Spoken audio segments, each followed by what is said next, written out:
datangnya dengan hati bersyukur, halamannya dengan pujian. Karena ku hari ini harinya Tuhan, ku bersuka sebab Dia dirahmkanku.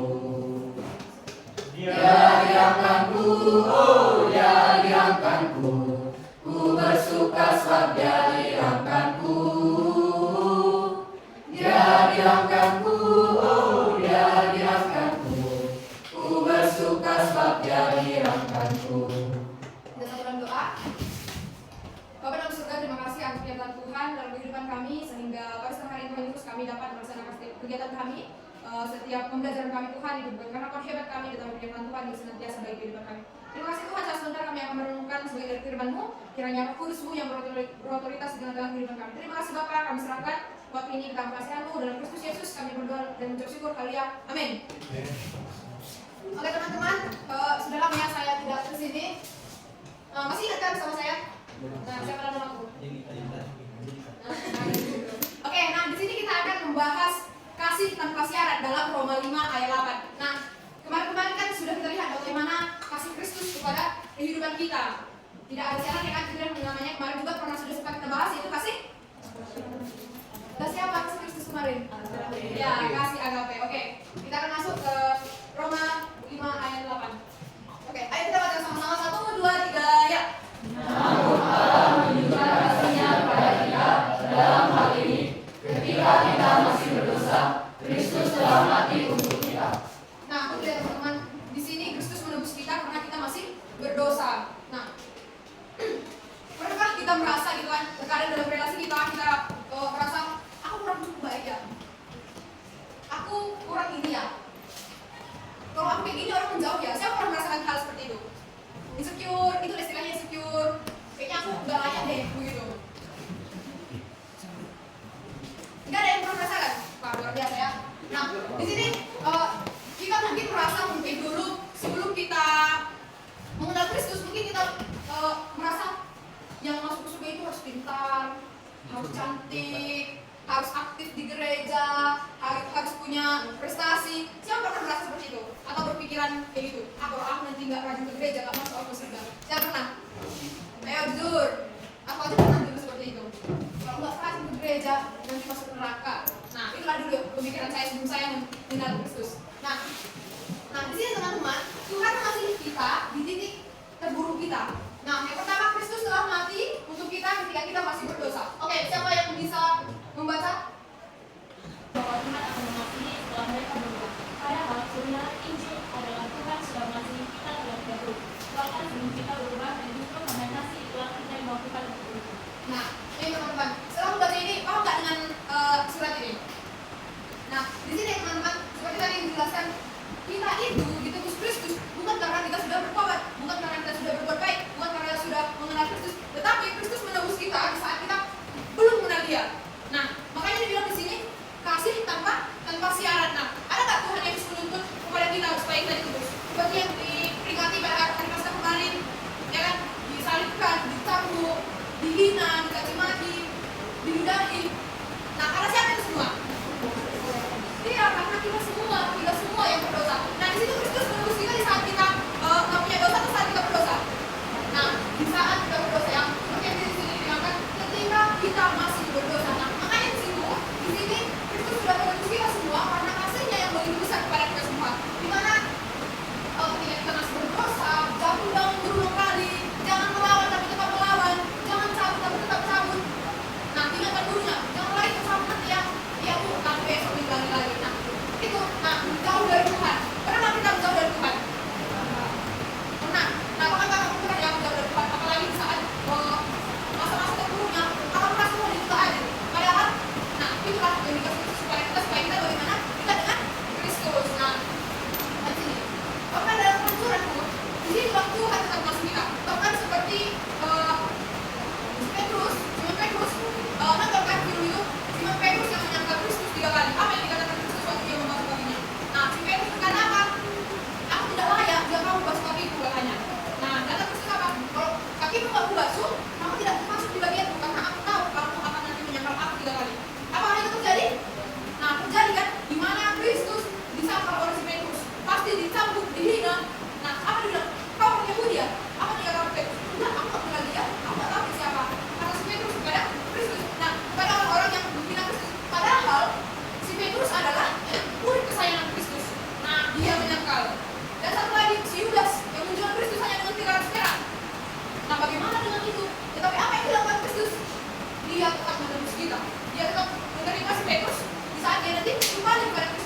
sini Tuhan itu dibayar mahal.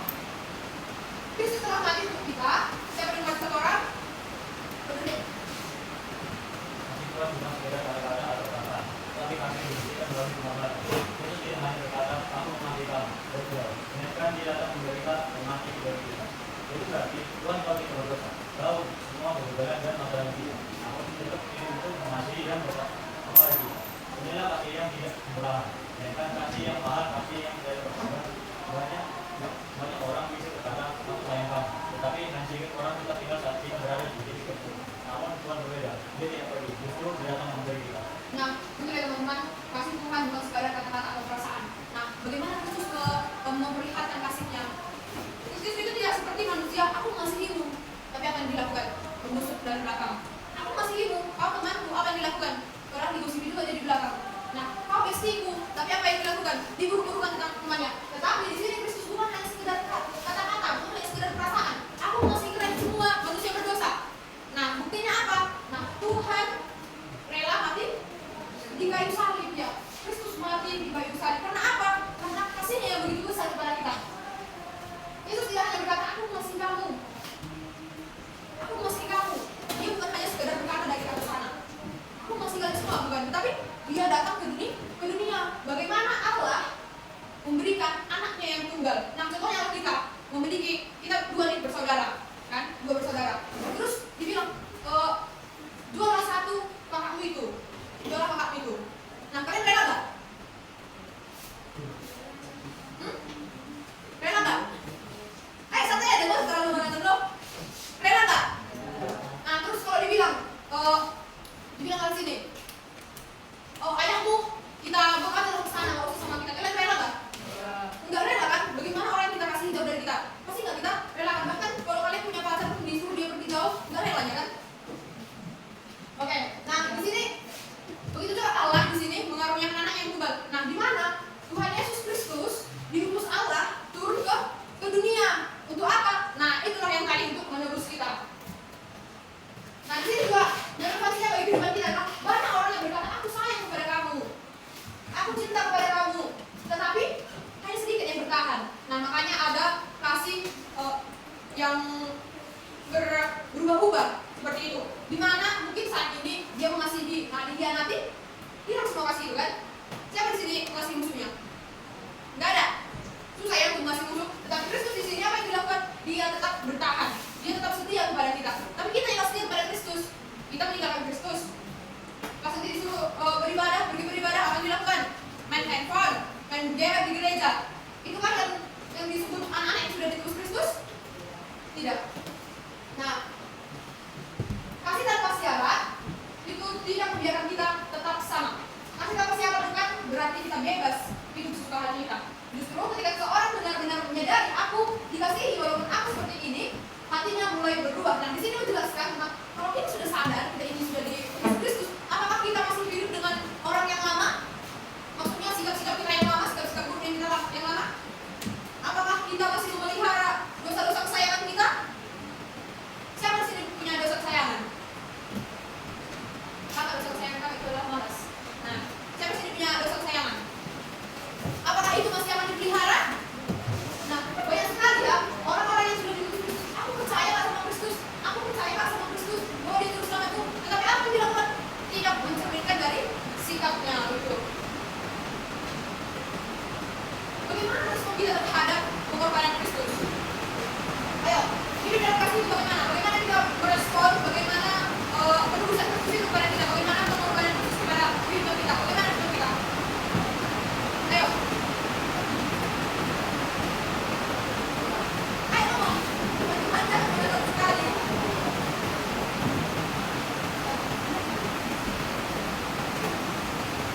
Nah, apakah kita masih hidup dalam dosa? Masih. Nah, tadi apa respon kita jika kita sudah ditebus Kristus? Apakah kita ini? Tidak. Jika kita memang sudah ditebus Kristus, apakah kita masih hidup dengan kedosaan kita? Nah, sebenarnya apa itu dosa? Apa perbuatan dosa? Kejahatan. Kejahatan. Kejahatan. Apa kejahatan ini? Karena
Sekarang buka ini.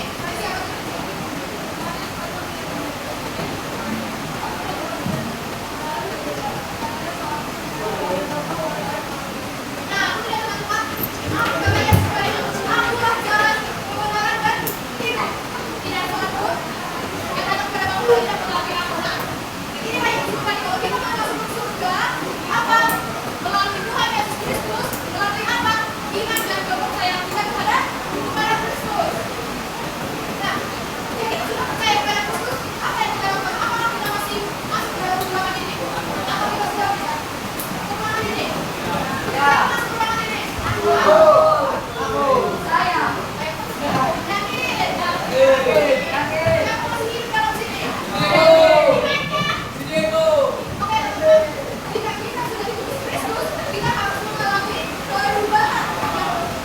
Yang dulunya kita masih hidup dalam sikap-sikap lama kita akan memiliki hidup baru. Nah, seperti yang dilakukan dari Pastor Yesus dulu yang menontonkan kehidupan kalian baru. Nah, mungkin dulu seperti ini, suka marah-marah, membuli, mencuri, berbohong. Nah, jika kita sudah digabung, apa yang kita lakukan? Apa ini? Apa ini? Jadi apa?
jawab?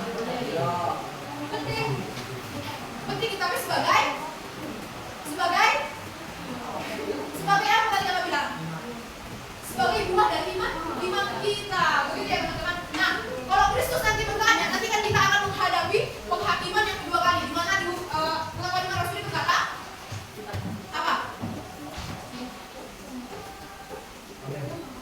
Untuk menghakimi orang hidup dan mati, akan turun ke dunia untuk menghakimi orang hidup dan mati. Nah, kita akan mengalami penghakiman nanti. Nah, jika Kristus akan bertanya sama kalian, percayanya kau masuk surga? Tadi kalian bilang percaya. Nah, kalau dia bilang mengapa kau harus masuk kau rumahku yang suci itu? Apa yang kalian jawab? Ayo. Kata begitu itu. Apa lagi? Apa? Apa Nesya? Kenapa? Kata Kristus nanti. Jadi apa alasannya Nesya memasukkan kau ke rumahku yang suci itu? Apa?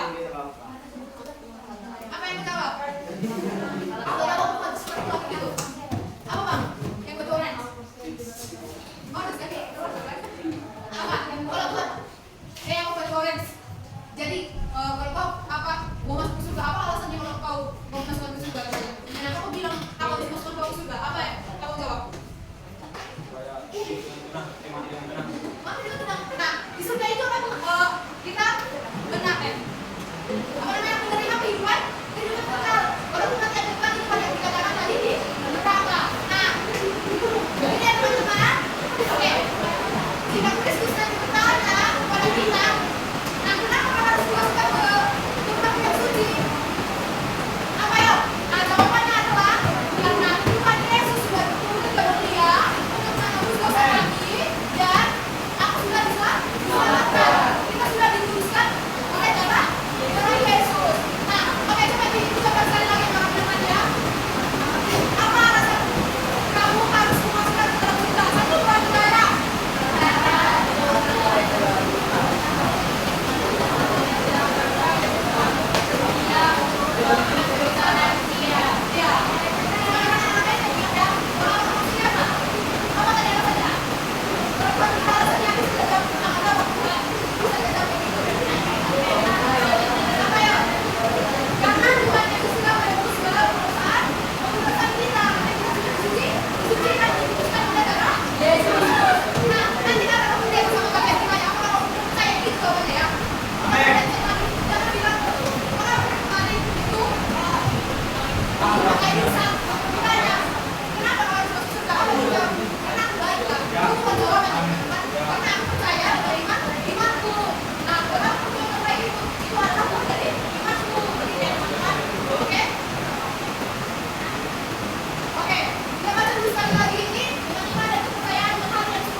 Kita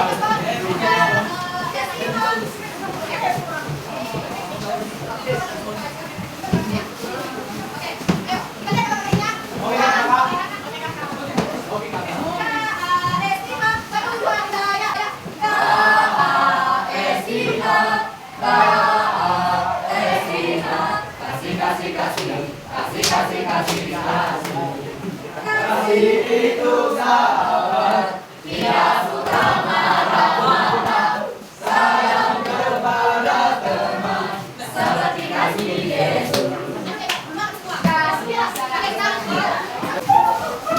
kita bahas lagu ujian.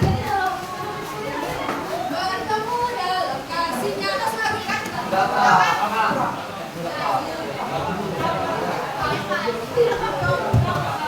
Oh, apa? Jangan lelah. Oke deh ya, sambil menunggu Mas Iwan. Jangan lelah. 1, 2, 3, ya. Bekerja di ladangnya Tuhan, Roh Kudus yang beri kekuatan, yang mengajar dan menopang.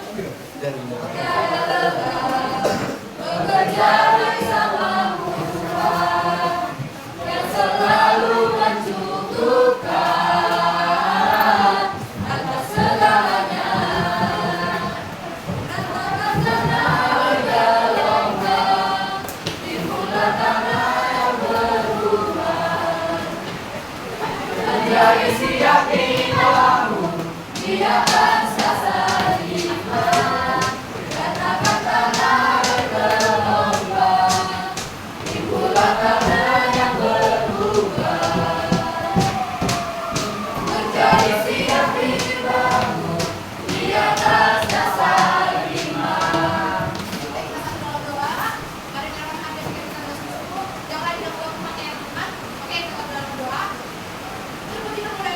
Kemudian yang kami menciptakan kehidupan kami, kalau kami yang berfungsi dilakukan segala macam. Supaya siapa yang terima kasih atas firman Tuhan pada siapa Tuhan Yesus yang kami belajar tentang kasih yang bisa kepada kami. Terima kasih Bapak, terima kasih hidup dan kasih yang suka segala dan sejahtera Tuhan Yesus. Terima kasih atas pengorbananmu dari tahun yang lalu, bahkan dari segala dosa kami. Terima kasih Tuhan, kami serahkan aktivitas kami dan hari ini berkuasamu. Terima mari kita sama-sama mengucapkan doa kepada kami.